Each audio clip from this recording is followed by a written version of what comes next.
What's going on, guys? It's me, Zach, bringing you guys another fantasy football video. This one I'm going to go over about 5 players that I think are worth looking to buy low or sell high on this week. It's been a pretty eventful first 3 weeks in fantasy, but obviously there's going to be overreactions on both sides of things, so it's really important to just sort of pay attention to those and make sure that you keep trying to trade throughout the course of the season.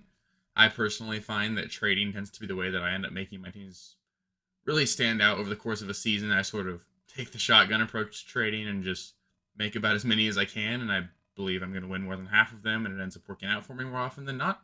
So I love trading. It's probably my favorite part of fantasy. It's definitely something that really keeps the buzz going throughout the whole course of the week as well. It helps keep the league active. So super fun. I love doing that. These are probably my favorite videos to make as well. And I tend to act on a lot of these videos as well. I make these videos and then I go make an effort to follow my own advice. So I'm not just giving you guys advice here that I'm not acting on myself. So I'm happy to say that. Before I do get into the video, I do want to thank all of you for all the support we've been getting. If this is your first time on the channel, please do like the video, subscribe to the channel, and click the bell so you get notifications when we put out more videos. I've got a goal of hitting 500 subscribers by the end of the season. We're at 270 right now, so let's try and get to 300 by week 5. Could happen. Probably not, but why not shoot high and see where we end up. So once again, I do just want to thank everybody for all of the support, and with that, let's get into the video. The first buy low for me this week is going to be Leonard Fournette. I believe I actually talked about him last week as well as a buy low, but he made the list again here just because he continued his stretch of not putting up any touchdowns this season.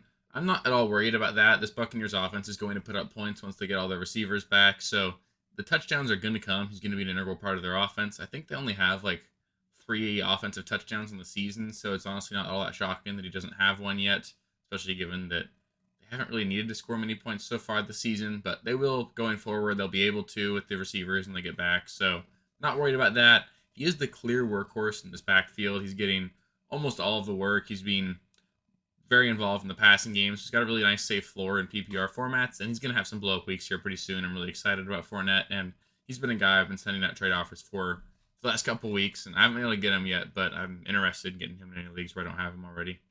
The next player I'm looking to buy low on here is going to be Courtland Sutton. He's not necessarily a buy low candidate because as far as fantasy goes, he's actually been pretty decent so far, but I think that he's still got a lot more ceiling that we haven't seen yet. He does still have 0 touchdowns on the season. He's had plenty of opportunities to get them. He had a couple goal line targets in week 2, and really he's just been the only receiver that Russ has been able to count on in this Broncos offense. We've seen Judy being out of the lineup with injury, and really nobody else in this offense is playing well other than Sutton, so he's clearly separated himself as that clear number 1 wide receiver in this offense, and that's probably the main reason why he got drafted lower than he did, is because people just weren't quite sure if it was going to be him or Judy.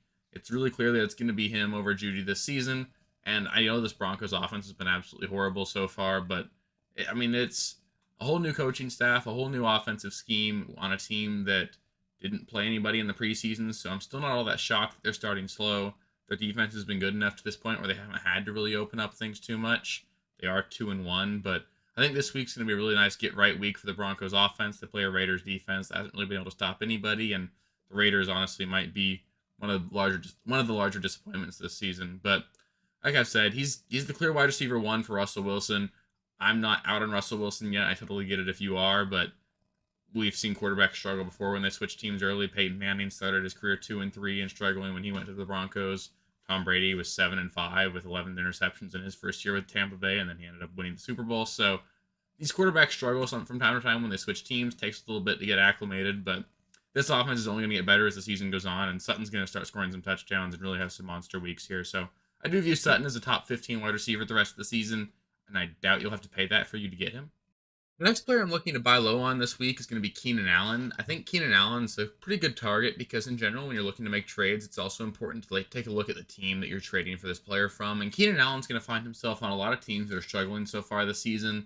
This is a team that probably took Keenan Allen in round 3, and they've gotten nothing from him to this point. They played him in 1 week and got 10 points in PPR before he left the game. Then he hasn't played since then. So this is going to be a team that's probably struggling and is going to need a win this week, and they're probably not going to be all that confident that Keenan's going to play this week because we thought he was going to last week and he didn't make it into the game. So I can understand why the fantasy owner of Keenan is going to be a little bit skeptical and be probably willing to move him, but he was looking really good before he left that game early in week 1.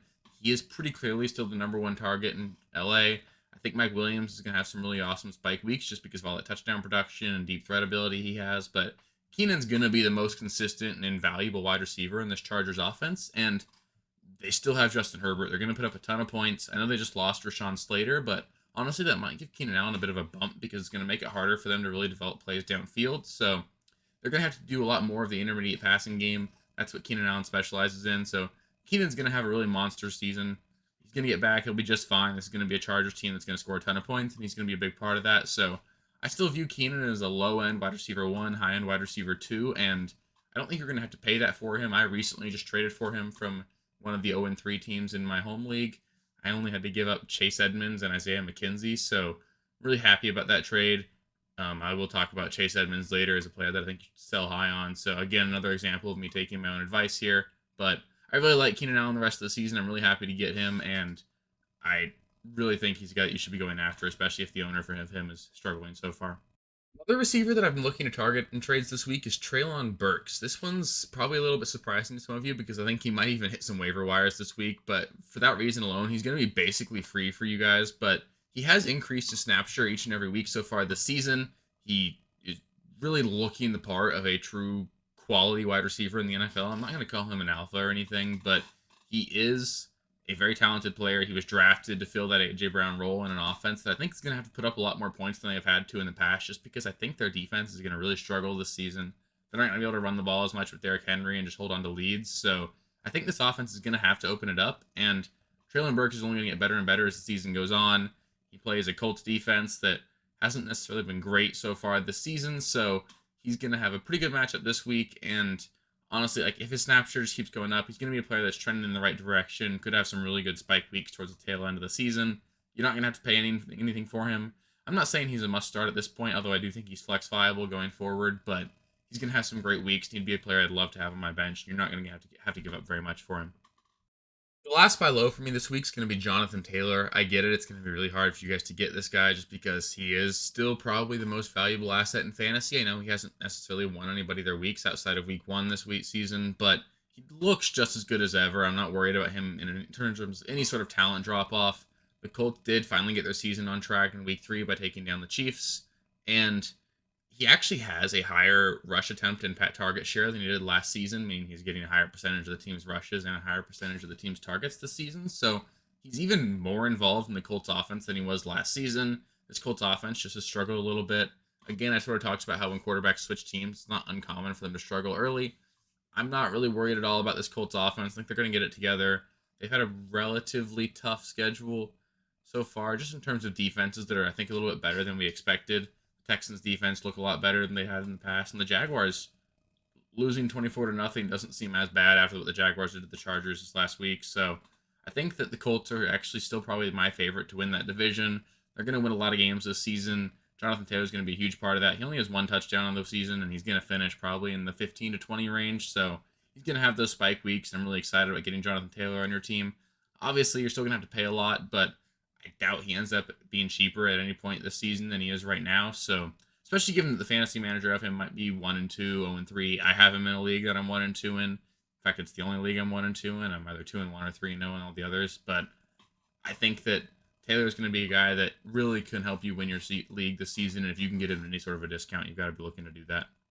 The first sell high for me this week is going to be Chase Edmonds. He's really just been a huge disappointment for me this season. He was a guy that I was really sort of banking on in a lot of leagues being that nice, valuable, and bargain RB2 for me. I mentioned that I'm 1-2 in my league with Jonathan Taylor, and that's because in large part due to the fact that I drafted Chase Edmonds to be a running back 2, and it just hasn't really panned out the way I wanted it to, but it really should be a lot worse even than what it's been. He's been out-snapped by Raheem Mostert in back-to-back weeks, so he doesn't even seem to clearly have that lead role in this offense.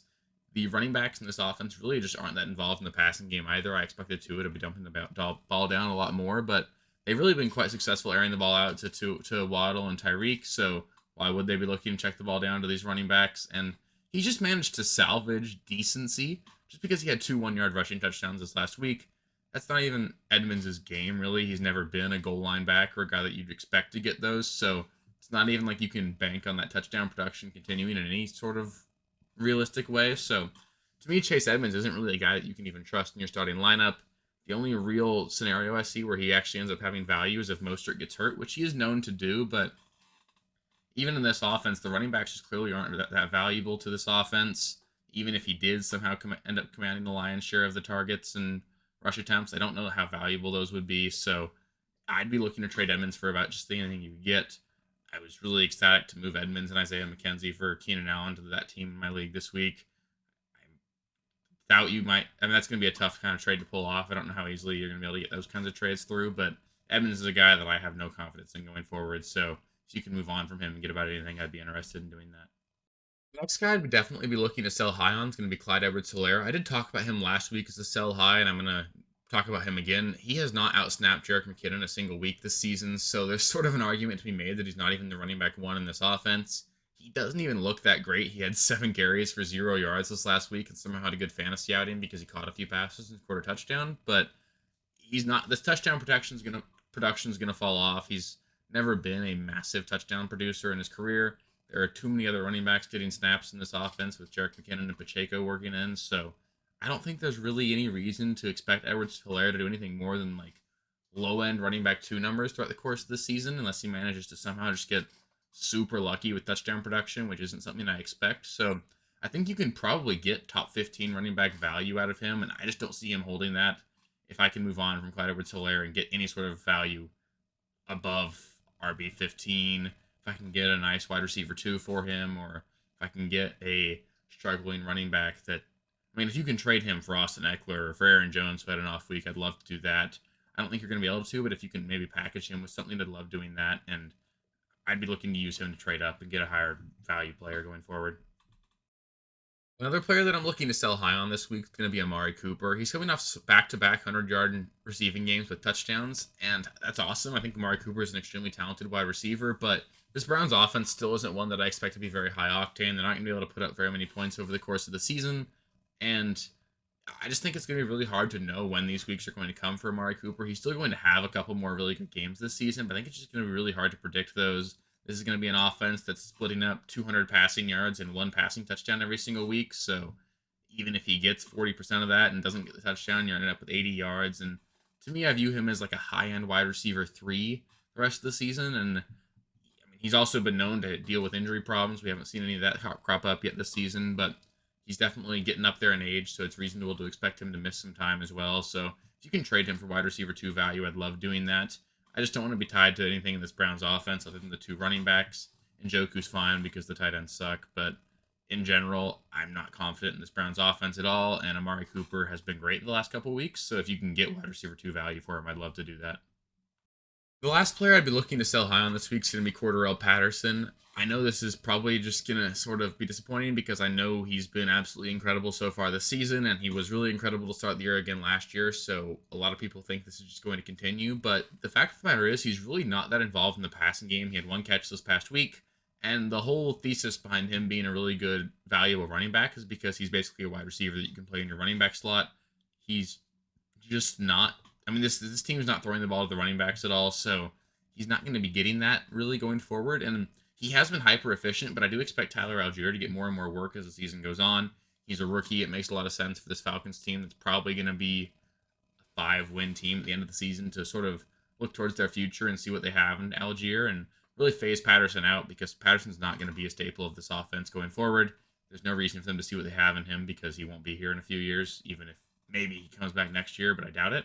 So, and also, I don't think the Falcons are going to be able to play with a lead very often. They're not going to be able to give him the 17 carries he had this past week. I mean, Patterson's good. He's going to be efficient with the work he's getting, so he's probably going to end up finishing as like a low-end running back 2, but he's going to tail off as the season goes on. So I want players that are sort of peaking towards the end of the season because that's how you win your championships. And Patterson's not going to be one of those guys. So if you can capitalize on this early production and get RB2 value for him, I'd love to do that. Thank you guys for watching. If you haven't already, please be sure to subscribe to the channel, like the video, check out these other videos here if you haven't. If you want more content, please feel free to follow me on Twitter at RealSteelFFB. I'll be more active on there as the season goes on. Thanks. Catch you later.